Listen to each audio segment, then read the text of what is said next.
Now, Deputy President David Mabuza is meeting with traditional and Khoisan leaders in the Eastern Cape. He'll also address informal traders and emerging businesses in the province. With the ANC National Elective Conference just around the corner, we find out if he'll be supporting President Cyril Ramaphosa's quest for a second term. Mabuza has been criticized for his low profile and unwillingness to comment on critical issues. So what does his political future look like? Well, let's go to eNCA's Ronald Masinda, who is covering the story for us. Ronald, when exactly can we expect the Deputy President to visit? Has he landed yet? He has indeed landed, and the announcement made earlier is that he will be appearing here in a very short while. He did arrive shortly before 12 o'clock, flanked by the Premier of the province, Mr. Oscar Mabuyane. This is a second leg of his visit. Earlier on, he was at the eNCA resort, where he was engaging with business owners at the Informal Economy Symposium. Mr. Mabuza is expected to address traditional leaders on pertinent issues and ways in which they can try and resolve them. Earlier on, I also spoke to the Deputy Minister of Cocta, and this is what he had to say. The Deputy President then felt therefore that maybe just receiving petitions was not enough. Let's go on the ground, meet with them, listen to them, let them interact on the issues, so that at the point when government has to sit down through the interministerial committee, then it can then have a comprehensive response.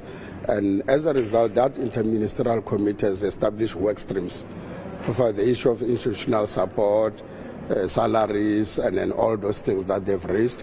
The chair of the work stream is the Minister of Finance, Enoch Kodongwan. So that's how serious we are taking the matters forward. And I'm not sure, Ronald, if we're being fair as journalists to try and analyze why the Deputy President would come to the Eastern Cape, but it is really just a few weeks before the ANC's elective conference, and the Eastern Cape has basically sided with the current president to be given another term. Tell us more about this, the relationship around the Eastern Cape and the Deputy President.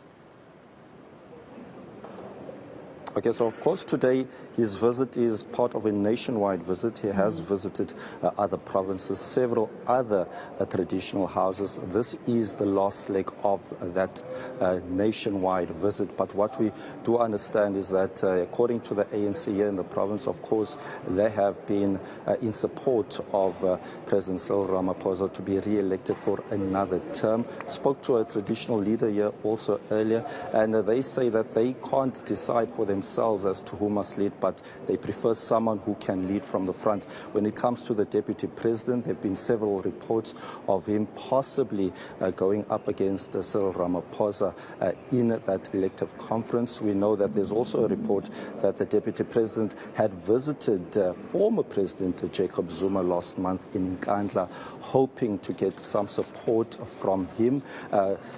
Details about that visit are still sketchy at the moment, but so many questions around the political future of the Deputy President. But we're hoping to hearing more information with regards to that as that elective conference approaches. All right, Ronald Masinda with that report. Let's leave it there for now. He is in the Eastern Cape for us.